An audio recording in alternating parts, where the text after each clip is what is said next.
Hello friends, let us start the chapter The Story of Cricket. This is our third part. Here we continue our part when some laws comes in cricket.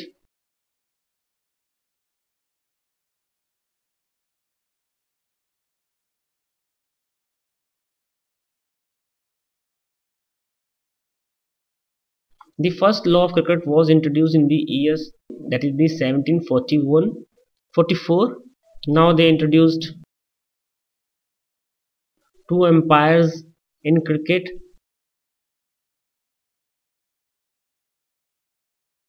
22 inches stumps that is the wicket's height, and means only two wicket is there, and in between there is a bail.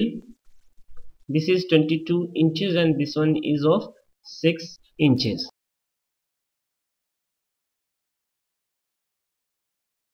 As you can see here also two stumps,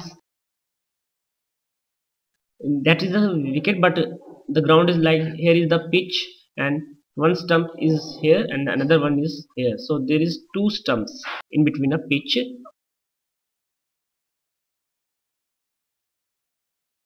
In between 22 yards is the total length of the pitch, as we already discussed this one.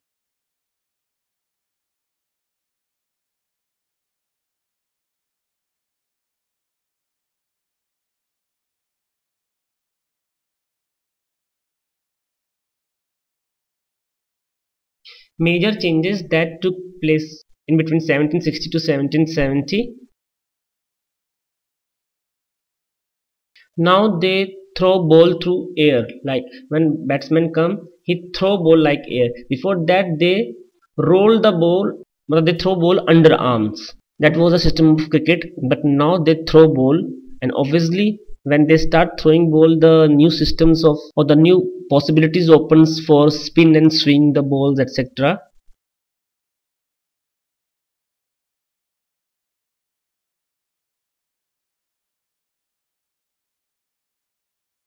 Replacement of the curved bat. The bat was like this, like hockey bat, but now bat is like this, was introduced as it is now. Before that the bat was like a hockey type because they have to throw ball, underarm ball. Now ball comes from air, so this one is the best for that.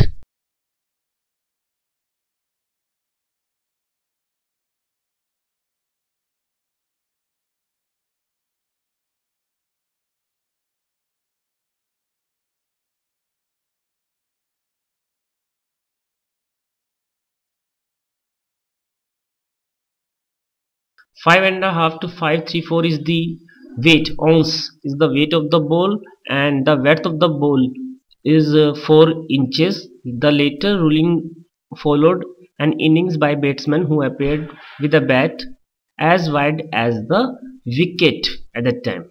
In the year 1744, leg before wicket was introduced. Third stump become open. As I said that the wicket was like this, but now there is three stumps were introduced and two bails are put in between them.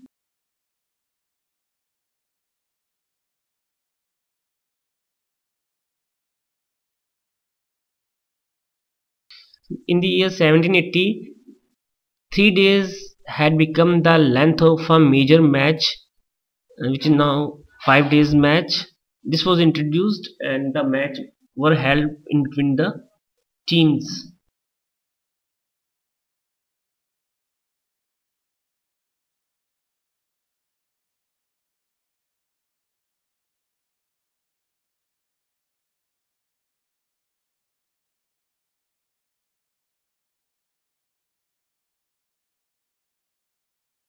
The important changes that occurred in the game of cricket during the 19th centuries were like this. Now white ball is introduced in a pitch. This is a wicket. If the ball is more than, if the ball thrown goes like this from any side, then this ball is the white ball. I think you all know what is a white ball.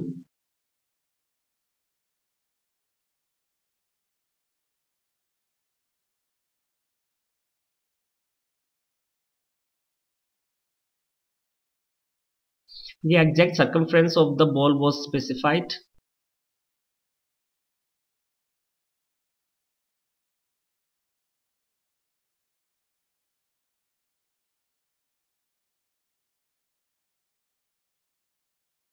The protective equipments like pads and gloves were introduced in the cricket, and the main thing is that now the boundaries is decided. So boundaries were introduced, means sixes and 4 runs also introduced.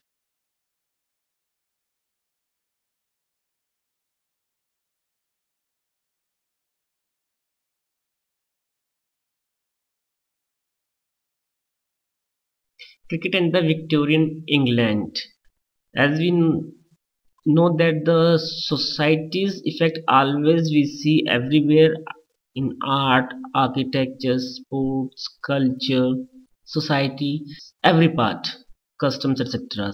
Similarly, the cricket what we see during the Victorian period, we saw its effect also in England. The reflection of the nature of English society we can directly see in this period.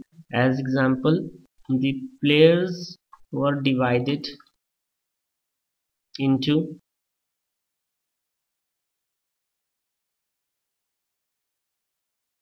professionals, while the another one were amateurs.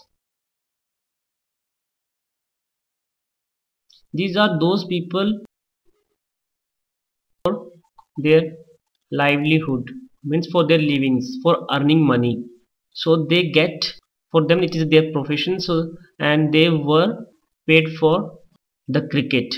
The game was seasonal and did not offer employment during the whole year, while amateurs are the rich class and they play cricket for their pleasure only. There are they are known as amateur for two reasons behind it. The first is they think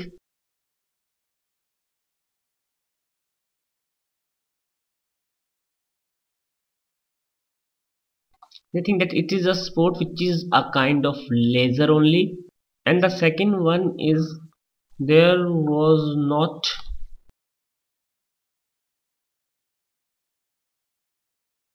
enough money in the game for the rich to be interested.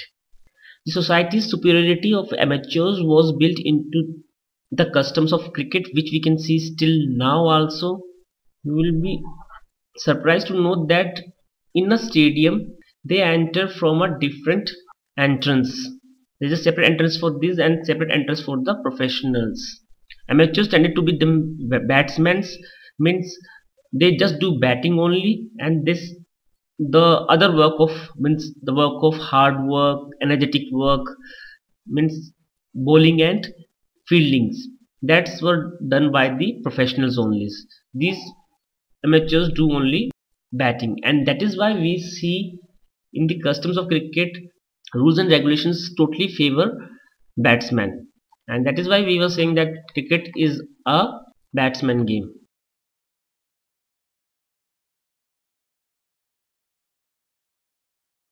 We can see the social superiority of the amateurs, that only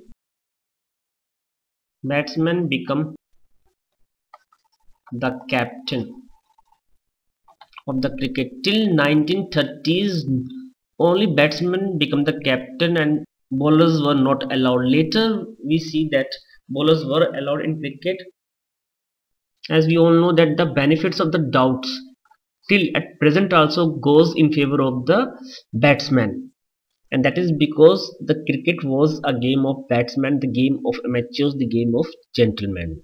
Even we see one phase which is very famous, that the Battle of Waterloo, which was between the England and France. Basically this battle was won on the playing ground, the field of Eton's. This Battle of Waterloo was in between the Napoleon and Britain. Basically what this sentence is saying, that it is the Eton, which is Eton's is was a boarding school, and there was a very huge ground in Eton's.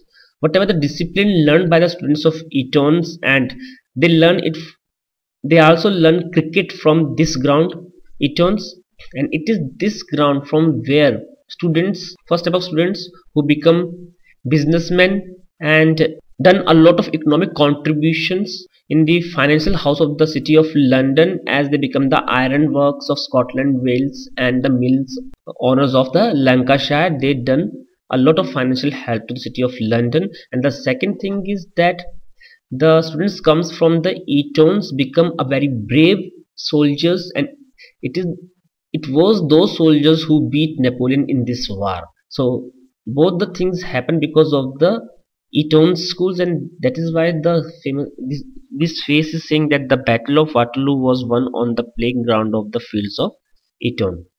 That's all in this part of the chapter, though we will continue the chapter in our next part. Any kind of problem, doubt, you can send your comment. I will definitely reply you, or you can send your comment to my blog also, which is bipindogra.blogspot.in. Thank you.